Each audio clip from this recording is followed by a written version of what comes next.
Hello friends, পিয়াস ফ্লেভারে সবাইকে welcome. আজকে আবার একটি নতুন রেসিপি নিয়ে চলে এসেছি।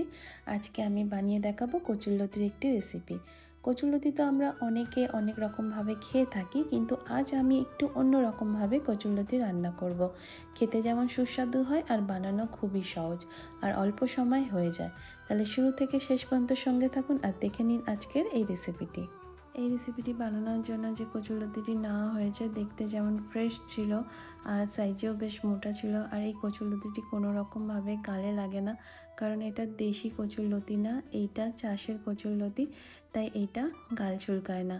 খুব সুন্দরভাবে রান্না করা যায় আর খেতেও খুব দারুণ হয়। তো এখানে আমি কচুরলতিগুলোকে ভালোভাবে কেটে নিয়েছি, পরিষ্কার করে নিয়েছি। কচুরলতি ছাড়াতে একটু টাইম লাগে, তাই এটা ভালোভাবে ছাড়িয়ে জলে ভালো করে ধুয়ে নিতে হবে। আমি এখানে দুবার ধুয়ে নিয়েছি। হাতের সাহায্যে কচুরলতিগুলোকে ভালোভাবে ঘষে ঘষে ধুয়ে নিয়ে জল ঝরিয়ে নেব। আমার এখানে কচুরলতিগুলো ভালোভাবে ধুয়ে পরিষ্কার করে নেওয়ার পর জলও ঝরানো হয়ে গেছে। এবার কচুরলতিকে সব রকম মশলা দিয়ে হাত মাখিয়ে নেব। তো একটা কড়াইয়ের মধ্যে আমি প্রথমে কচুরলতিগুলোকে দিয়ে দিলাম, তারপর দিয়ে দেব গোটা কালো জিরে, দিয়ে দেব পরিমাণ মতো নুন, হলুদ গুঁড়ো, কাশ্মীর মির্চ পাউডার, জিরে গুঁড়ো, ধনে গুঁড়ো, আর দিয়ে দেব এখানে চিংড়ি মাছ। চিংড়ি মাছ দেওয়ার পর দিয়ে দেব কাঁচা লঙ্কা, টমেটো, কুচানো পেঁয়াজ, আর তার সাথে দিয়ে দেব অনেকটা পরিমাণে সর্ষের তেল। আমি এখানে একটু বেশি পরিমাণে দিয়েছি, আপনারা যে যেমন চাইবেন সেই অনুযায়ী সর্ষের তেলটা দিতে পারেন।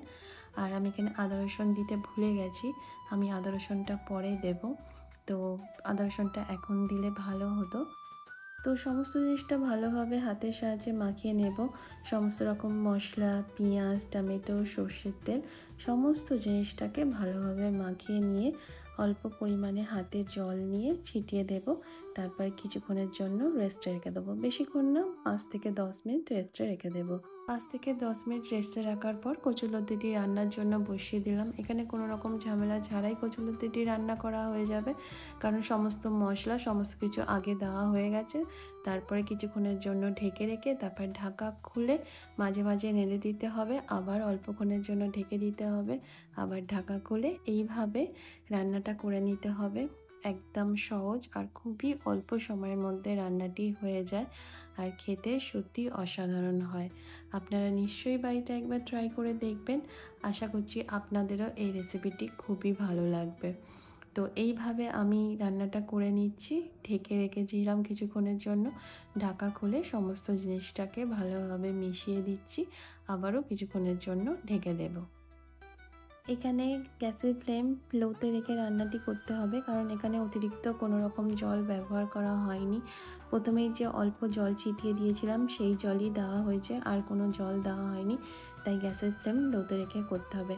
আমি যে আদা রসুন দিতে ভুলে গেছিলাম সেই আদা রসুনটা আমি এখন দিয়ে দিলাম। এইটা কচুরলতির সাথে কষতে কষতে গন্ধও চলে যাবে আর কোনো রকম অসুবিধা হবে না, কিন্তু আদা রসুনটা হাত মাখানোর সময় দিলেই ভালো হয়।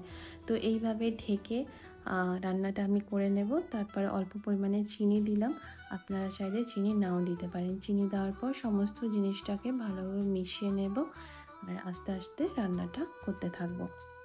আমার এখানে হাত মাখানো কচুরলতি রান্না কমপ্লিট। আপনারা দেখতেই পেলেন কত সহজভাবে এই রান্নাটা করা যায়। কিছুই না, সমস্ত জিনিস আগে থেকে মাখিয়ে নিয়ে রান্নাটা বসিয়ে দিলেই রান্নাটি হয়ে যায়। আর যারা কচুরলতি খেতে পছন্দ করেন তারা তো নিশ্চয়ই একবার বাড়িতে ট্রাই করবেন।